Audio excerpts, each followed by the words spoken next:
دعوت اسلامی کے اشاعتی ادارے مکتبۃ المدینہ کی مطبوعہ 26 صفحات پر مشتمل شیخ طریقت امیر اہل سنت دامت برکاتہم العالیہ کی مایہ ناز تالیف کفن کی واپسی صفحہ 21 پر بحوالہ جامع الترمذی منقول ہے۔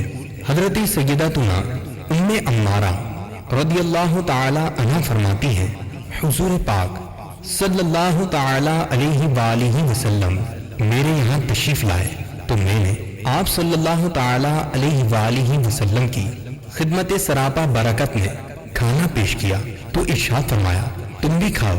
میں نے عرض کی میں روزے سے ہوں، تو رحمت عالم صلی اللہ تعالی علیہ وآلہ وسلم نے فرمایا جب تک روزے دار کے سامنے کھانا کھایا جاتا ہے فرشتے اس روزے دار کے لیے دعائے مغفرت کرتے رہتے ہیں۔